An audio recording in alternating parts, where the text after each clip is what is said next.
Hello there and welcome to another edition of the Double Digit Hockey Podcast. I have a very special guest with me on the show today. I'm going to read this so I don't get any of this wrong. He spent 3 seasons in the OHL. He collected 206 points in 182 games. That was good enough for him to be drafted in the second round, 57th overall by the Toronto Maple Leafs, where he played for parts of 6 seasons before coming to Calgary to play parts of 9 seasons. 1,000 NHL games. I bring to you guys Matt Stajan. Matt, thanks for joining me today. Oh, thanks for having me. No problem. How's things going at your end with all this COVID stuff happening and things? Makes life a little bit more difficult? Yeah, no, we're good. We're good. I think it's tough. It's tough for everybody not being able to visit family and see people like we're used to. But this is the world we're in right now, but we've been hanging in. We got our kids keep us busy, and we got parks all around us, so we're trying to get outside as much as we can. But it's hopefully the end is here soon with this, and some things somewhat normalized. But we're doing good otherwise. Good to hear. That's very good to hear. Kids love the tobogganing this time of year. Do you guys get out and toboggan much? Yeah, we do a little bit of tobogganing. There's lots of hills here in Calgary, so we awesome. That skiing, outdoor rinks. We're very fortunate with everything we have around us here in Calgary. Yeah, that's awesome.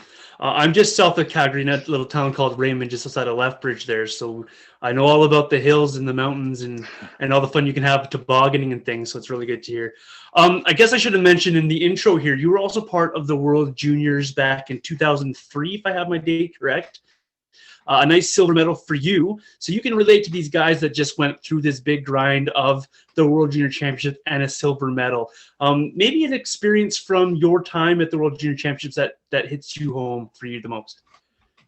Well, I was fortunate enough, the tournament was in Canada as it was this year for the guys, but it was in Halifax. So, and we had some of the best fans we could ask for. The arena in Halifax was absolutely buzzing all tournament. They really embraced us as a team, just like the whole country does. But when you're in the city, you really feel that.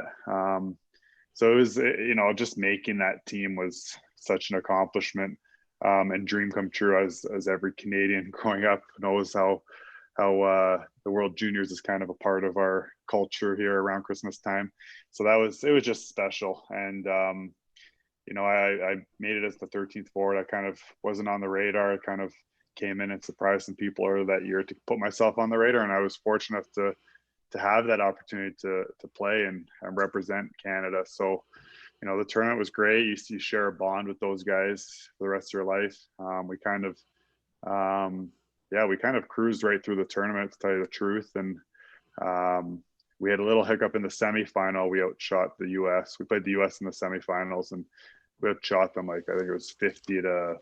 They were in the teens, so it was 50 to 15 in shots, and their goalie stood on his head. But we were able to get the winning goal with about under 5 minutes left, and that was just such an emotional game. The crowd was absolutely crazy, and and then it's just regrouping from that. To play Russia in the finals was it was crazy, just hearing the crowd cheering and kind of going through that city and the whole experience. So honestly it was very similar to the atmosphere of a Flames playoff game, like a big Flames playoff game. You hear the fans chanting before the game, like during warm up. It was like that. The arena in Halifax was full for warm up. So we were coming out for warm up. I remember people were chanting in warm up. It was full. And we were playing. Ovechkin was on the Russian team, and they steamrolled through the tournament as well. So it was the two best teams in the final. And unfortunately, we lost 3-2. We blew a 2-1 lead in the third. So that's kind of still stings to this day. But you take the memories from it and the experience. It was incredible. And the only thing you wish for is gold. But all in all, the experience was second to none, and I'm very fortunate to be one of the guys that was able to be a part of a Team Canada World Junior experience. Awesome. You kind of answered my next question already, but we'll kind of visit it a little bit here. You talked about this. It still stings to this day. I was going to ask now, obviously you want to win the gold, but silver is nothing to laugh at. It's good to win a silver medal. Does the sting ever get easier to deal with and actually seeing the accomplishment of what happened with that group? I don't think you'll always have a little bit of that sting. I think you kind of come to grips with everything. You have no choice really, but you only have that opportunity, once in your life. And that's lucky. Some guys, I guess, go to 2 World Juniors, but if you're lucky enough to be on a Team Canada, that's an accomplishment on its own. And then you only have that opportunity to win that gold in that moment. And we had a 2-1 lead, so it definitely stings when you think back on how it played out. And I just remember when Russia took the lead in the third period, it was like a pin drop in that building. We went from the loudest arena in the world to just you could hear a pin drop. So it was just a wave of emotions. And you're still a teenager at that point, so this is the biggest stage you've been on by far up until that point. So yeah, it's just something that you always, but it's like anything in life. When they don't go your way or you don't win a Stanley Cup, you always look back. Even in my career, I'm like, man, how nice would it have been if we could just win a Stanley Cup and get there. But it's so hard to do. You got to be in the right situation. Things have to fall in line. It's there's not much difference between teams, and hockey is such a read and react sport that sometimes it's just the smallest play that's a difference. And that's all that was in that game. It was, a save here, someone buries a scoring chance, here, or gets deflected off a shin pad differently. It's just, that's the way hockey is. So you can't be too down on it, but for sure it still stings because you always want to win. And I think that's the fire in every professional athlete is to be the best you can be and get to the top. Now, you mentioned that you played in front of a packed house in Halifax, and I remember that gold medal game quite fondly myself. Put yourself in your shoes of the guys who played this year's World Juniors and in the bubble. How, in an athlete's point of view, how much more difficult would that be, or would it be more difficult to play with no fans there? You know what? I thought about that, and I was like, yeah, we were blessed to have the crowd and play in Canada, but I think as a player, you just become accustomed to the atmosphere you're in. Like the tournaments in Europe every couple of years as well. So the teams that play their World Juniors in Europe have to adjust to that atmosphere.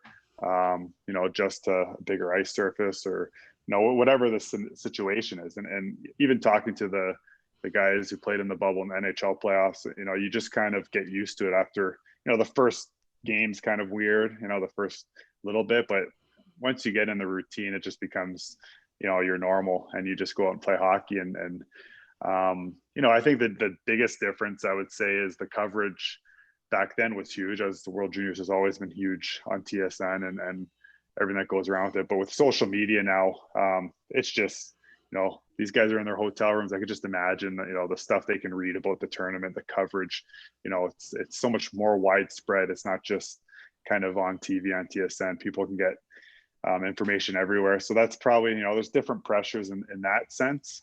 But for sure, yeah, it was nice having the crowd, and you could, take the positives from that. But also they played the whole tournament in an empty building and steamrolled through, and, you feel the support of the country when you're there. And Team Canada does a really good job of including, the towns that all the players are from, and getting fan mail and messages. And so I don't think they felt any less pressure or less support by playing in that atmosphere, but definitely in the game to hear the crowd cheer when you score a goal, when there's a big hit. There's something to be said about that for sure.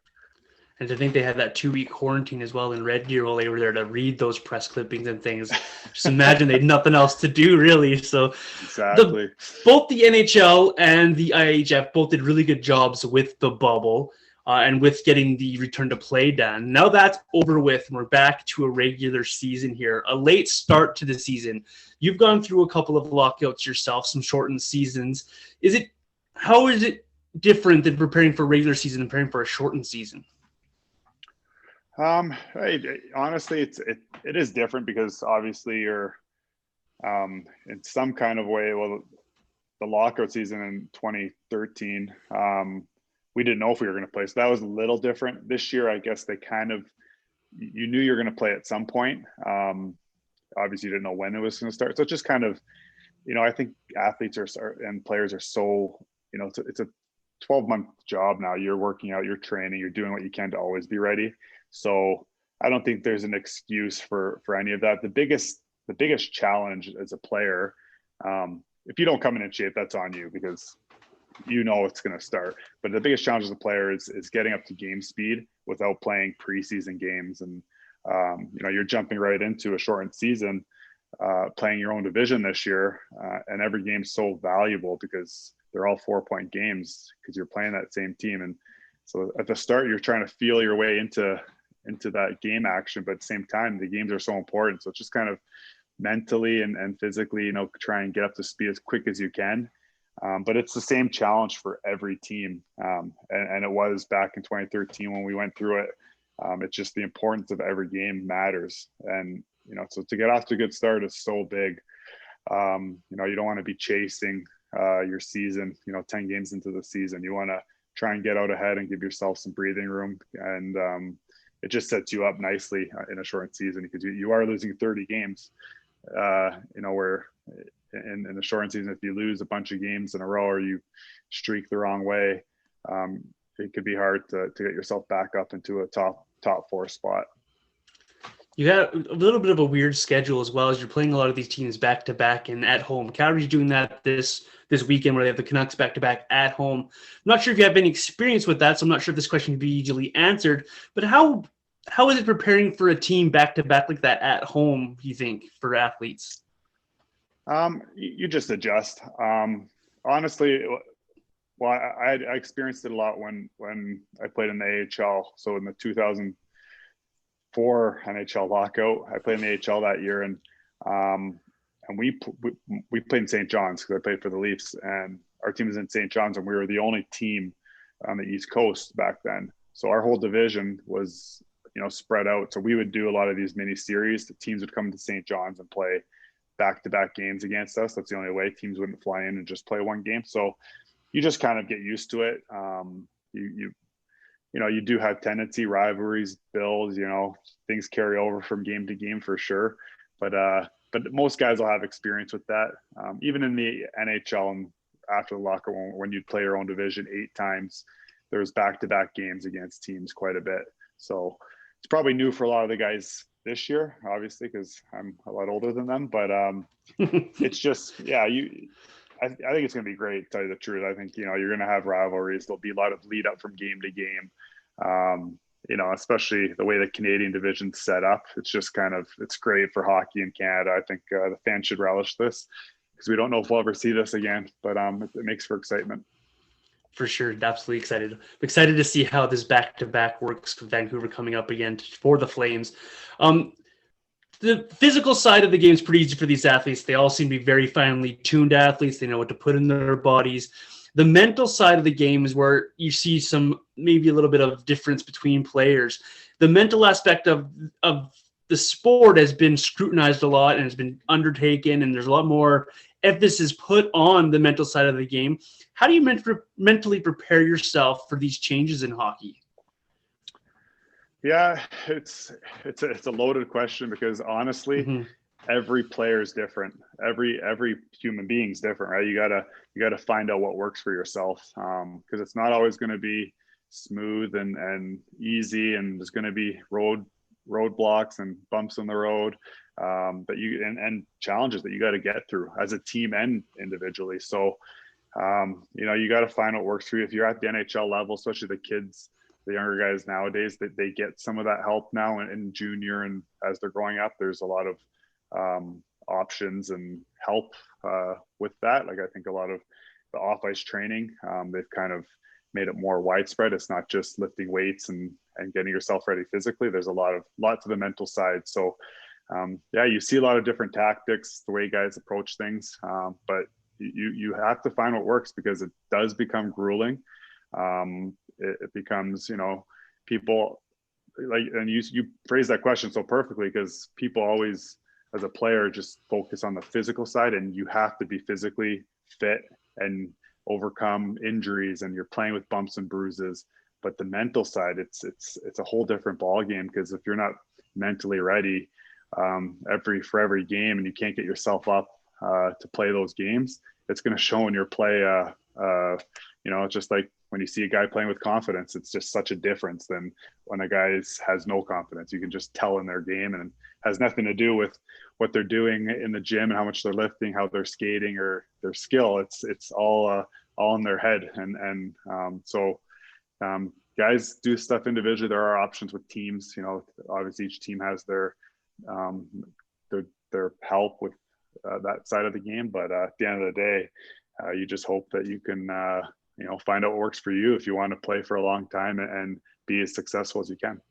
I always find that side of the game to be understated a lot and not focused on enough, because we saw what I told people when the bubble came back and they're asking me who I thought was going to win.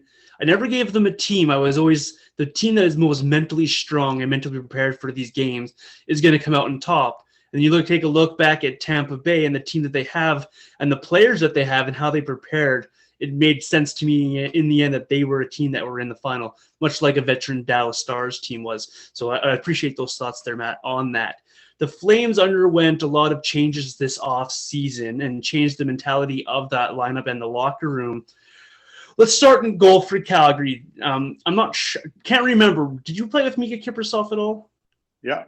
Okay, so you know what it's like to play on a team that has that number one goaltender in the net. And then I know you played on the teams that had the Kerry Ramos, the Hillers, and all those guys coming through. Is it easier now for this team to prepare for games knowing that they have that stability in the goal, or is it easier to just do your own thing and not worry about it? Yeah, honestly, you as a player being in that situation, you can't be like, okay, we got the starting goalie we wanted and now things are going to be fine. You have to really focus on your job at hand. The players got to play well in front of whoever the goalie is. It's definitely nice knowing if you have a Markstrom or a Kiprusoff, that is going to give you a chance to win every night. But in saying that, you should have confidence in any goalie that you have back there, that they'll give you an opportunity to win. Because if they don't, they shouldn't be in the league. So I think sometimes that gets a little bit, misguided with the player's approach, because you're getting ready to play a certain way as a team. You have a game plan, no matter who the goalie is. And I don't think the Flames goaltending has been the problem really the last few years. I think they've gotten really solid goaltending. Obviously there's times when goalies have bad games. I'm sure there'll be times when Markstrom struggles, just like, Kipper had some bad games. It's just kind of how it goes, but definitely makes it easier.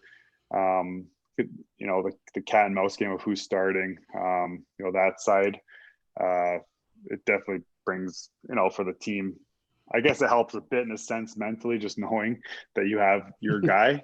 But you just hope that he's the guy. You hope that he's like Kiprusoff was for so many years, and he could hide maybe some of the mistakes that your team does make. But that can backfire as well. So we'll see how it plays out. I honestly, as a player and as a team, if you just rely on your goalie to win and think he's going to win you games, you're not going to win. You need to bring it every night. And I feel like the Flames have a pretty good lineup with the depth they have, and it's kind of just very consistent throughout their lineup. I don't feel like there's many flaws to it, and their special teams have been good. So good things to come. And obviously the goalie is the most important position, but I feel like they have gotten good performance from goaltending the last few years, and Markstrom's only going to help that for sure. I agree there. It's interesting because I had Brent Cron on an episode not too long ago and asked him a very similar question, and your answers were very similar. He put the onus on the players as well to make sure that they're still prepared regardless. But he had the thing where he's like, make sure that you're, as the goaltender, that you're giving your team the opportunity to be successful as well. So I think very interesting to look at it from both sides of forward and of a goaltender. The Flames, the defense, and I know you've played with Mark Giordano and a couple of these other guys, they had a few changes as well. TJ Brody's no longer with the team, no more Travis Hamonic, but Chris Tanev comes in. On paper, this six looks really good. Nesterov has been a good surprise early in the season so far. Just your thoughts overall on the Flames defensive core. Yeah, I think it's very balanced. I think Nestorov has looked good, and then you have Valimaki, who has a ton of skill, and there's a lot of high hopes for him to be that stud defenseman in the making as well. So, I think it's very solid. Like, you got Hannafin and Anderson, who you know what you're going to get, and they've been really steady and solid for the team. And Anderson seems to continue to grow. And then you have Gio, who's obviously Mr. Consistency and is still effective even at the older age he is. So it's just a really balanced lineup. And then you have even guys who aren't playing. You have some depth there. So Tana brings that stability. He's kind of a mixture between Hamonic and Brody. Kind of brings a little bit of replaces what you lost in those guys with one guy, and you mix in the younger guys, and I think it's a good balance. But to tell you the truth, like, unless you're in the dressing room and watching all the games, we'll see how the season goes, because it's we're a couple games in and things have been great, and you've seen good things and the potential's there. So let's hope it works out, because I think this team has a lot to prove for sure. The Flames, just shortly before we started our show here today, signed Stone back to another contract. You had a short time with him yourself. Any insight you can give us on why Stone continues to come back to the Flames on these deals? I think he's a good teammate. First of all, he's a good person to have around, and I think he's accepted, and he's a guy that's embraced that role. I think you don't want guys who are in and out of the lineup or not playing but are around the team to not be good teammates. You want to, guys have to know how to be professional, and Stoney does that. And to tell you the truth, you have young guys that people are sometimes like, oh, why would you bring him in if you have young guys? Well, you want your young guys to go to the minors and play. You want them playing their minutes. You don't want them sitting on a taxi squad, to be honest.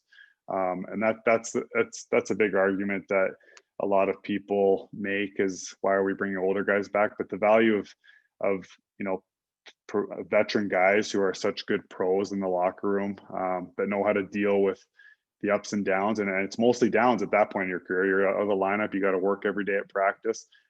It's so valuable just to kind of give the young guys perspective as to what it takes to be a good team. So I think the Flames know what they have in Mike Stone.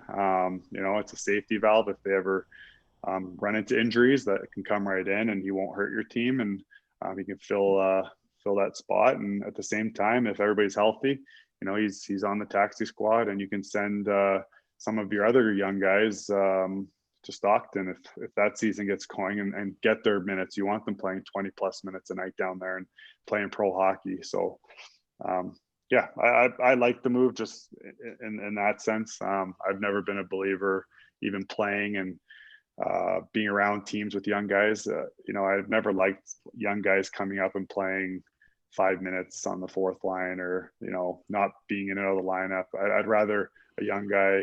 I think it's important for a young guy to go play in the minors, get their feet under them, get the confidence of hopefully dominating that league or being an effective player in that league, and then gives them confidence to come out to the NHL. Because I look back at my career, I came right into the NHL, but me going down to St. John's and playing in the AHL for a full year during that lockout in 2004 helped my game so much, because I played 20 minutes a night there, every situation, and it helped grow my game. And to be a two-way player that I wanted to be. Where my first year in the NHL, I was playing 12 minutes a night sparingly in the lineup, and my development wasn't as quick as I think it would have been if I didn't go down to the minors there. That's a really good point with the minors. We saw Detroit use that a lot over the course of the last few decades when Ken Holland was in charge of Detroit. A lot of those players spent a year or two in the AHL. So it's a really good point there that you bring up, and a really good insight on why Stone was brought in.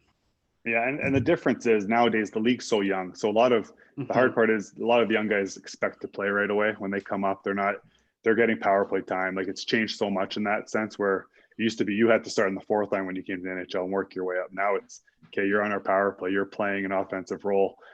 So a lot of these kids have these expectations that they're going to come right into the NHL So when they go to the minors, you just got to make sure that they have the right mindset. And that's the challenge nowadays, because they see so many other young guys come right in and make such an impact. So it's kind of, then that's the mental side of the game where teams have to really work with the players and help them understand. Now that I'm retired and I look back, I'm like, man, like if I knew what I knew now when I was younger, I would have done some things differently for sure. Yeah, absolutely. That's good insight there. Maybe a good reason why a guy like Stone is around, to help these younger guys understand that and help them on their development path. Let's talk about the forwards a little bit. Your bread and butter. You were a centerman. So I want to ask you about the center depth. We knew that Monahan was a number one center. Backlund played that second line center for a lot. But now it's kind of changed a little bit, and the Flames are using other guys as center to try and get the center depth. Is center depth the most important part of a lineup for you? I think the centerman is, I don't think it's like a quarterback. Like as important as a quarterback, because hockey's so different, but they are, they run that line. They're taking the faceoffs. They got to be the guy who communicates to the wingers. They have a lot more responsibility in the D zone with faceoffs, with talking to the D, what to do off faceoffs. It's just naturally that's your position. So if you have depth there, you're sitting pretty, because it's easy to move centerman to the wing for games when you need to. That's an easy adjustment, where if you're coming from wing to center, it's a little tougher unless you're experienced. So I think with the Flames, having Lindholm at center, he's such a well-polished, good all-around player that has played center. It's, and they've had him on the wing for a few years, but putting him at center makes sense, just because he can play any role. His line could match up against anybody, and it just gives the coach staff more options with how you want to deploy the lines. So I like what they've done. The lineup right now, obviously coming off the game Saturday, everything looks great. So it's easy to comment on how they're lined up right now. But I do like Sam Bennett's the one guy everybody likes to talk about, and playing with Benny, I do think that he has to play. So like if he's going to play center, that's great. But would you play him center on the fourth line, 7 minutes a night? I don't know if you're getting the value out of him there. That's my opinion. So that's where I like to see him on the wing, playing with maybe Backlund, and that's what they did last game. So, but for sure, you can never have too much center depth. That's hey, I'm a little biased because I was a centerman, but you can't hide as a centerman. You can't hide as centerman. You get exposed if you're not doing a job as a centerman, and your line's getting beaten in. You're getting very exposed. Usually wingers, you can hide a little bit. You can hide flaws in their game. That's my opinion. So I'd say, and I'd always have this battle with defensemen that I'm close with, Geo and Wideman. I'm like, who's the most important player other than the goalie? Because the goalie can obviously win a game on his own by just not letting someone score. We always say this: the centers are the smartest on the ice, but the deal say it's them. So we'll leave that up for debate, but I'm biased towards centerman for sure. Well, I'll take your side in the debate, but don't tell Gio that, because I'm going to try and get him on the show later. I asked you the question because I knew obviously I knew you were a centerman. That's why I asked you that question. But you mentioned Sam Bennett there. Let's talk about Sam and other players like him. How important is it to define a role for these kids, whether it is as your third line center or second line winger, and then just leave them and let them grow into that role, let them make mistakes, and then work from there? Yeah, it's hard because the NHL, it's the best league in the world, so there's not a lot of patience amongst the management and coaching staff with players, even if it is a young guy. And that's why going to the minors sometimes for young guys is so beneficial. But Sam came in, he had a great rookie year, but he was playing on the wing. You could kind of ease his way in, protect him a bit, playing with Backlund. Even in the playoffs, he came in, it's just kind of go do your thing. And we see when Sam's at his best, he's going out there, he's causing havoc, he's running around, and he's so good at it. So it's, the mental side of the game is very important, and people sometimes, miss this. And I'm good friends with Sam, so I obviously know his mindset, or he does. At least I think I know his mindset. I see what I see being in the dressing room with him, and I've seen what I've seen. But it's hard because every other young guy around him, was having success offensively, playing on the power play. Every young kid that came in, where Benny was he had little success, and then they tried to put him at center that 1 year and stuck with him there, and it didn't work out. And when he wasn't playing the way he wanted to at center, if the team didn't want him to, then he would lose some power play minutes, and that affects the young guy mentally when you're not scoring, because obviously when you score, you have more confidence, and he's seeing what's going on around him with other young guys. So it's a lot to kind of overcome and figure out as a player. He's kind of always been in the gray area of where to play him. And I think that's kind of affected his progress a bit.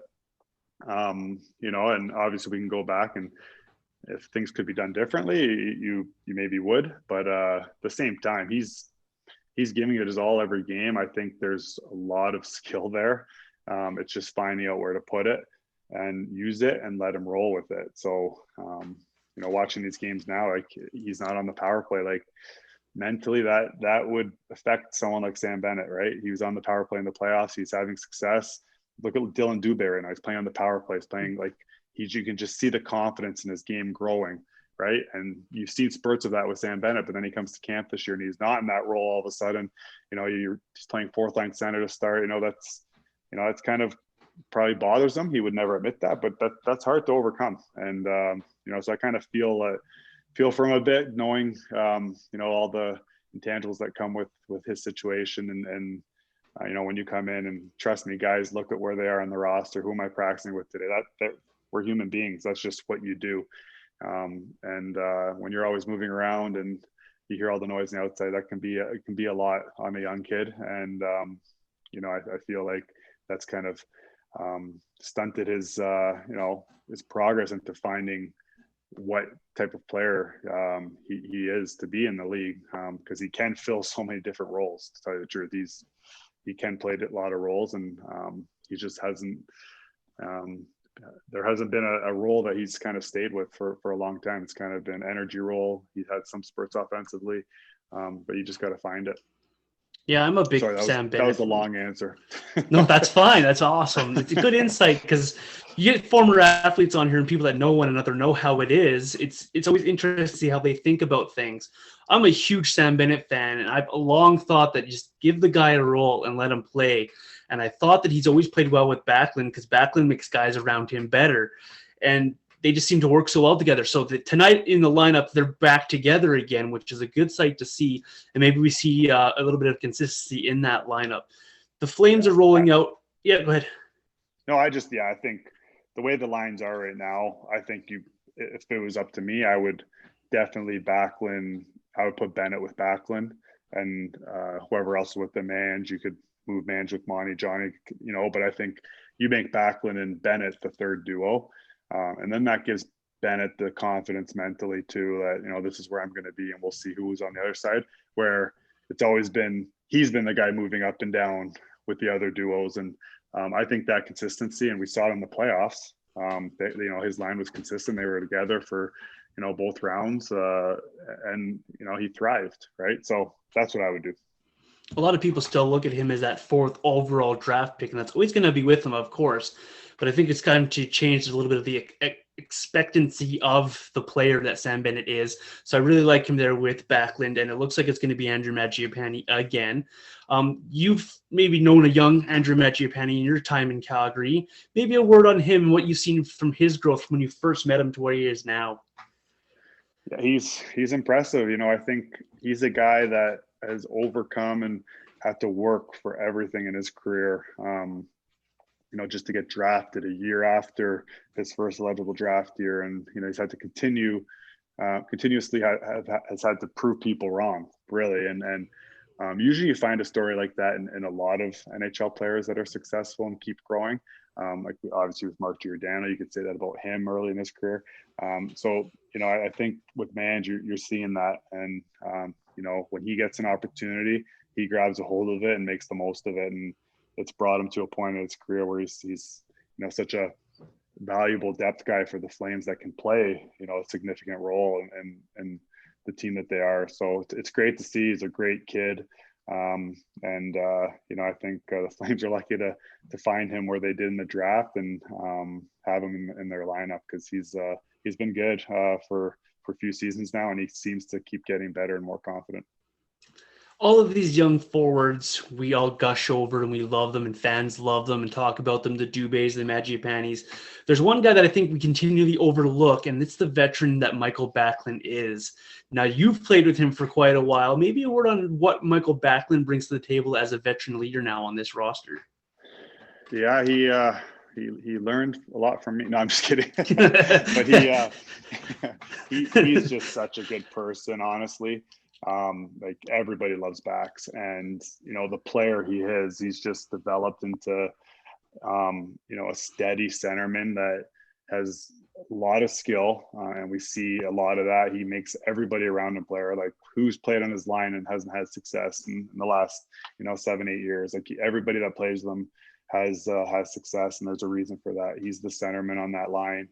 I actually got to play with him for a game on the wing in Bob Hartley's last year, and Bax had a hat trick that night, and I had success that night. So I was like, "Oh, you're easy to play with, Bax." But that's what happens when you get two centers together. But honestly, he's embraced that role of playing against other teams' top lines.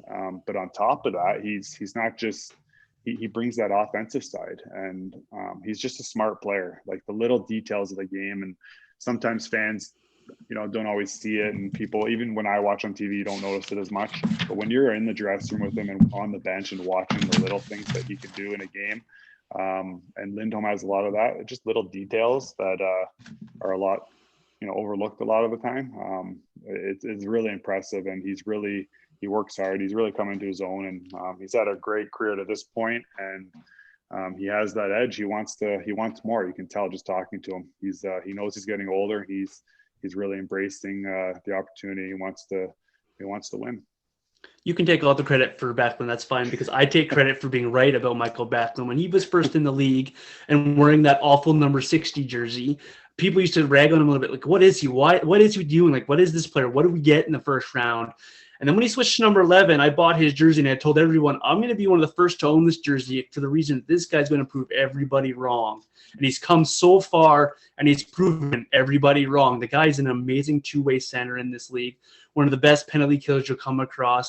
And in the face-off dot, I'm not sure there's anyone who's more determined to win a draw that I can think of that the Flames have had, aside from you, of course, Matt, in the last little while here. So I'm really appreciating that. And I long thought that he would be a captain on this team if it wasn't for Mark Giordano.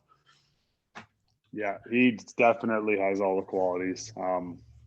So I think that the organization's been really lucky to have him. And yeah, and I was on the team when he was going through some tough times too. Like, it hasn't been all easy and rosy for him. Early in his career, it was tough, and that's the difference. When he came into the league, he had to start on the fourth line a lot of nights, and that wasn't his that wasn't his makeup, especially in the early 2010s. Like, the fourth line was all tough guys and run around. Like, that's not him. All right, and you're trying to find your way playing in that role. It can be tough. So he's overcome and learned how to adjust his game accordingly, and eventually he's obviously become one of the best two-way guys in the game. And I think that the team's been very lucky to have him all these years, and fortunate that they stuck with him even through times when everybody seemed to be writing him off. Yeah, maybe a little bit of a comparison to what Sam Bennett might be going through right now. Maybe just stick it out a little bit and give this guy a role, and maybe he'll figure it out. I really like Backlund in that role that he is currently. We keep going back to the name Mark Giordano, so I'm just going to skip ahead of my notes, and let's talk about the captain of the Calgary Flames. You have all these young guys on the back end, all these young guys in the dressing room now. Mark Giordano's been around for a while. We know what he brings to the table, but maybe take a little bit of the friendship side out of it and go to the player side of things for us here. What kind of a leader do you get in Mark Giordano in that dressing room? Yeah, he's it's what you see is what you get, really. If you watch him play hockey, he's such a hard worker.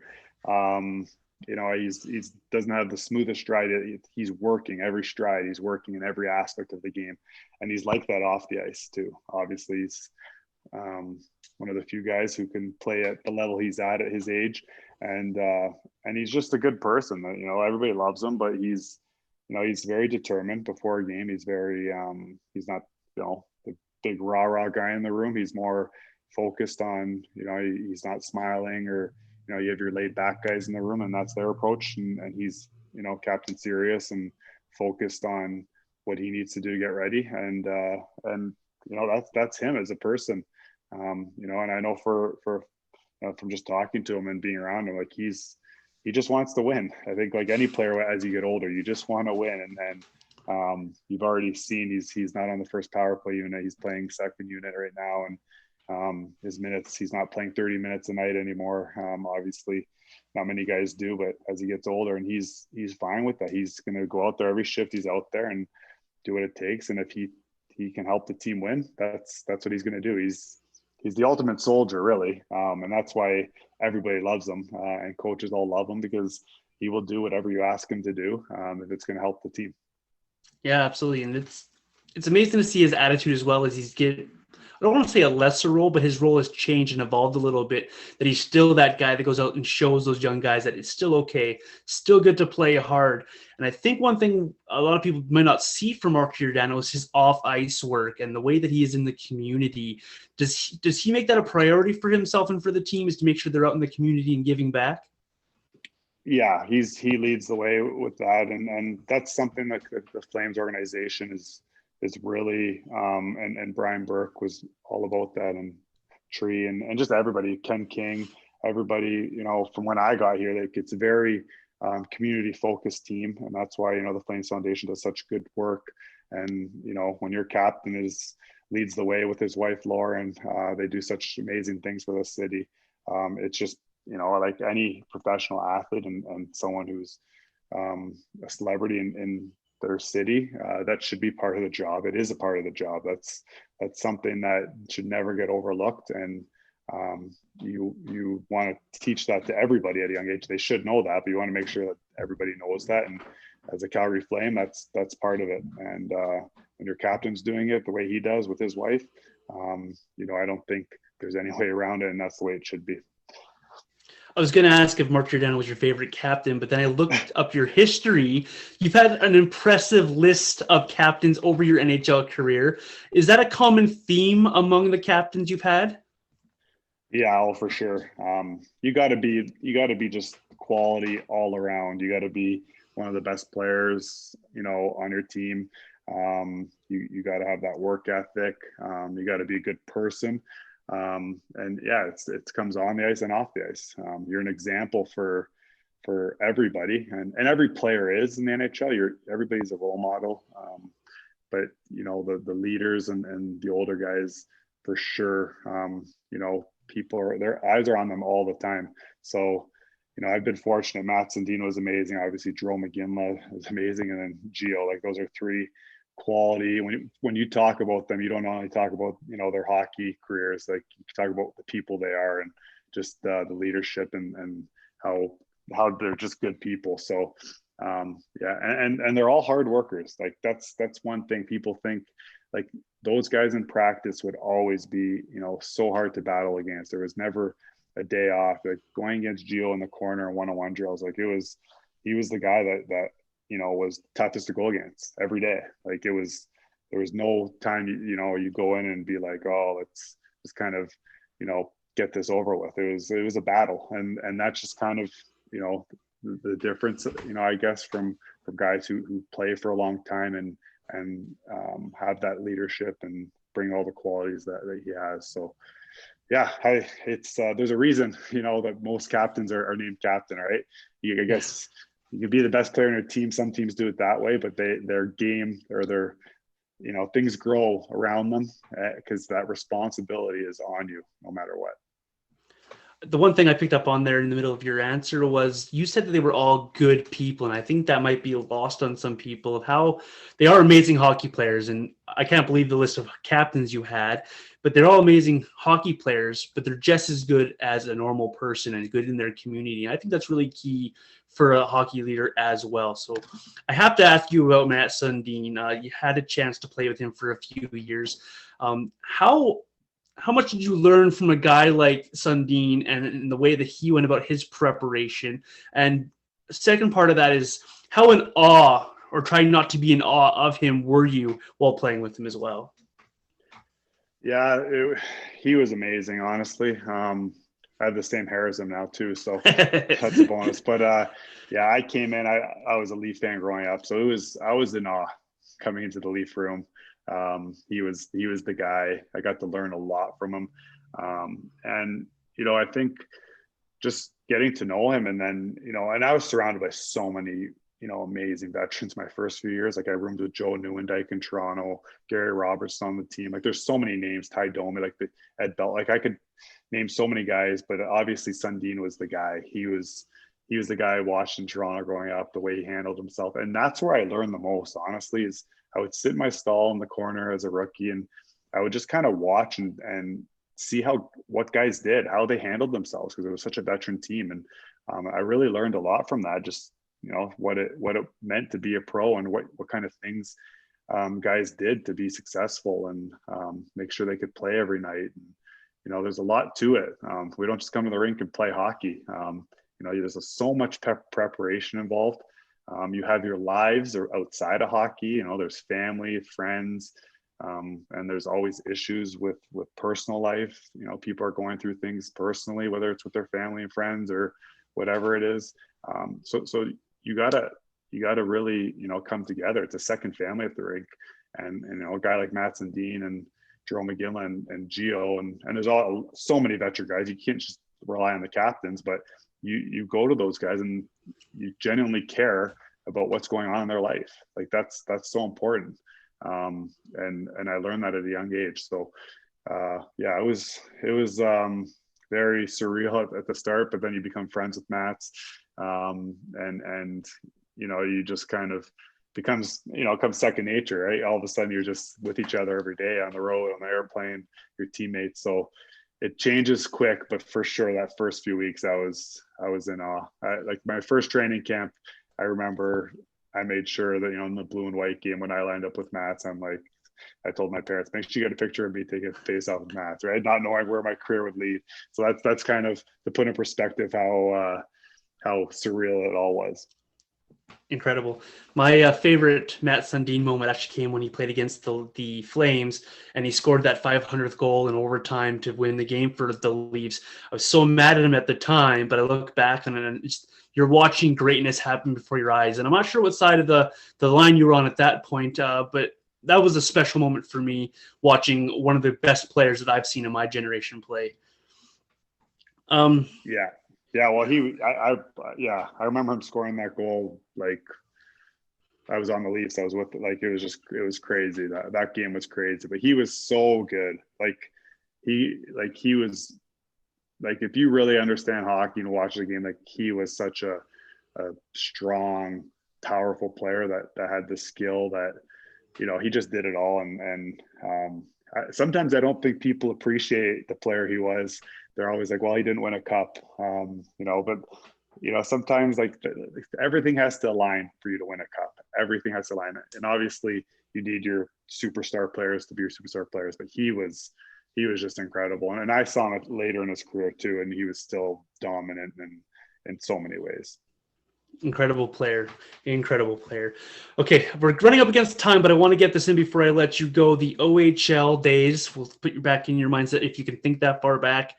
They're having troubles getting their season going for this year because of the COVID situation. Same out here in the Western Hockey League. I'm feeling really bad for those draft eligible players and those overagers that are about to age out of the system. How hard would you think it would be for these kids to continue to progress without a season to go to? Yeah, it's hard to even comment on that because you just don't know what they're all thinking. Like for overagers, like you think you have, a lot of overagers, guys that played in the NHL played an overage year and were late bloomers. And if you lose that year, that would be very unfortunate. So I don't know how they're gonna do things, if they're gonna extend it a year, or maybe I have no clue what they're talking about, but that would be really tough because I think draft year guys, yeah, you could maybe put yourself on the radar, move up, positionally, but at least you have more years of junior. where you can still play. It's the older guys, the overage guys that I feel for, because they got to make a life decision at this point, whether to go to the CIS and play there and start thinking about a different career. They got to weigh all their options. So it's unfortunate. This whole COVID thing has been very, very unfortunate for everybody. Like, you just see the restaurants here and in every city, a lot of job loss. It's just been tough. But when we focus just on the hockey, those are the guys I feel for the most, is the guys at the end of their junior careers, because that's decision time for your life, whether you give another crack, and you lost a year of potentially that could sway your decision. So hopefully they get some sort of short season. If not, hopefully they do something to kind of help those guys. I don't know what they could do, but I'm sure they're talking about it. Yeah, I'm a big junior hockey guy. I'm like Peter Lombardi's when it comes to junior hockey. I love it. I soak it up. I'm a season ticket holder for the Lethbridge Hurricanes where I live, and I enjoy going and seeing those players progress in front of my eyes. I've watched Dylan Cousins from the time he came in as a 15-year-old in the playoffs to where he is now playing for the Buffalo Sabres, and it's special to watch those kids grow, so I feel for them. Maybe just look back on your OHL days for us, and maybe a memory that sticks out that helped you on your NHL career or towards your NHL honestly, career. I came into junior. I did not get drafted in my original OHL draft. It was when they were changing the age groups, and there's 20 rounds that I didn't get picked in. So it's a lot of picks for me to get overlooked. And I went back and played midget hockey, which would be like second year midget now with all the age group changes. So I wasn't even on the radar, and I had a good year in my second year of midget and got picked by Belleville in the 4th round. So I went there not even committed to playing in the OHL. I was like, maybe I go play tier 2 and try and get a scholarship and do that route, because I was more of a late bloomer. But I made the team, and I was eager to stay. My parents were kind of making sure it was the right decision. But that first year I had 27 points, nothing crazy, but I got my feet wet. And the next year, actually in the playoffs at the end of my first year, I really came on. I was playing a bigger role. And then the next year, I really came on, and that was my NHL draft year. Being a late birth date, I got that extra year, which I think helped put me on the board for the NHL. I had a great year. I had 85 points. I got overlooked. I didn't get to play in the prospect game. There's a lot of things that I was upset about, but it kind of pushed me to prove people wrong. And I ended up having the most points of any draft eligible player that year, even Rick Nash, who went first overall. So it just kind of, I was improving by the day at that point. I got to play in the playoffs. Jason Spezza got traded to our team. We had a little playoff run, and we got upset in the second round, but it was just kind of seeing Spezza and where he was, and he was so close, had played NHL games playing on our team, and comparing where I was. That's when I knew I'm going to be an NHLer. Like, there's no way I'm not. I put that in my head, and I worked for it. And the next year I got drafted and had another big year in junior, made the World Juniors, and kind of, didn't care what anybody said. I was like, this is my journey, and that's kind of how it went. So I loved my time in Belleville. My wife's from there. It's where I met her, and we it's unfortunate the team's not there anymore. They moved to Hamilton, but I loved every second of my junior career, and the people I met. I still talk to a lot of the guys I played with. It is a special bond that you share, because your late teens, those are some fun years for anybody, because we think we know it all and we really don't know anything.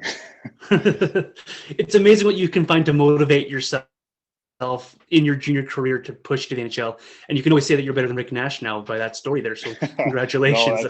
It's funny, because that was one of my draft questions. I met with the team. They're like, "Why are you rated so low if you had more points than Rick Nash?" Like, that was one of the questions, and I was like, "Well, he's obviously." My answer, I was straight up honest. I'm like, "Well, he's the best player in the like he's an outstanding talent. He has been for years." Like, I don't think they like that answer. So that team didn't draft me, but I was just trying to be honest. So that's it's funny how things work out. But I and even my draft, like, I never interviewed with the Leafs. Like they were I interviewed with the 18 teams, and the Leafs were a team I didn't interview with, and they picked me. So it's just kind of like, it's crazy how things work out that are out of your control, but just how things work out for anybody in their career. And the main thing is, when you get an opportunity, you got to take advantage of it. You gotta, when you have that, you work so hard to get an opportunity in your career. And when that presents itself, you better make the most of it, because you don't know if you're going to get another one. And that even goes when you're in the NHL, to stay for a long time. You got to always take advantage and make sure you're ready for those moments that you work so hard to get, because not every coach gives you, that opportunity throughout your career. Perfect. Last one for you. I'm a big jersey guy and a big numbers guy on the jersey. We all know you in your Flames days as 18. But let's go back to your Belleville days and your Elite days. Why did you pick number 14? Honestly, I wore 14 my whole life. My dad's brother, my uncle, passed away at a young age. And since when he passed away and I was a little kid, his favorite number was 14. So I just wore that number in minor hockey right through. The only other time I didn't wear it was high school hockey. I wore 18 because someone in grade 12 had 14 just to rank. So in Toronto, I was wearing 41. And when I made the team, Ty Domi came out to me. He's like, "You're not wearing 41. Like, if high numbers were not a thing back then." He's like, "What number are you?" I was like, "Well, I love 14." But also I knew Davey Keon and his whole history, but Jonas Hoagland had worn it the year before, and they're like, "Oh, that's just not a thing here. Like, you can wear 14." So the next day I had 14 and got to wear the number I always wore. And I'll forever go down as the last Maple Leaf to wear 14, because now they have retired 14 for Davey Keon. But I remember talking to Davey Keon's son, who was always around the Air Canada Center at the time. He did the score clock. He works for the NHL. And I always talked to him. He was like, "Your dad's okay if I wear," like, he was supportive of it. And I would always give it up if they wanted to retire it when I was there. But it took obviously many years to do that. And then when I came to Calgary, it's kind of just the same thing. No one's worn it since Theo. I know it's not in the rafters yet, but I respect the game. I have a lot of respect for the history of the game. And there was no way I was going to wear it. I actually wanted to wear 41, and they wouldn't let me wear that because they want everybody in low numbers. When I got traded, that was a Daryl Sutter rule. So I took it. The only other number I ever wore was 18. I was like, "I'll give me 18." And it stuck, and I actually really liked the number. So the two numbers I wore, I was happy with. They always worked out. In Germany, I got to wear it. So that's kind of how my number career went. But I was always very conscious of the situation with the number 14 in Toronto, because he is one of the best Maple Leafs of all time. And it's kind of crazy to look back. And I kind of see it here in Calgary with Joe Nieuwendyk. I'm like, why is someone wearing number 25? Like right through, someone's been wearing it. And, if you see someone before you wearing it, you just think, "Okay, it's fine." But then certain guys, I think people are more confident. Like, no one's worn 17 in Toronto since Wendell Clark left. No one's worn 12 or 14 in Calgary. So it's just kind of, there's things there, but for some reason, some numbers didn't slide through like that. And it's kind of just the way it goes, I guess. The one that always bothered me about the Flames was number 2. You have Al McInnes wore it, the only Conn Smythe in franchise history, probably arguably top 2 defensemen we've ever had in Calgary, and they haven't officially retired that number. That one's always the one that bothers me, and a lot of people are bothered by the 14 as well. But number 2's been the one for me. People have worn number 2, right? People have worn number 2. No one's worn 14. So, no. It's just. I guess it's a business too. So I know Davey Keon and the Leafs had their falling out, and that's why people through the 80s were wearing number 14 with the Leafs. It's like, right when he left, no one wears it, right? But obviously there's and obviously we know we'll see what happens with Theo, but I think that'll be up there at some point. So we'll see. I think we saw 12 go up, and when Gio's done, I'm sure no one will wear number 5 for a while or ever. It's just kind of a respect thing until they run out of numbers, I guess. And then they gotta make a decision when we're long gone.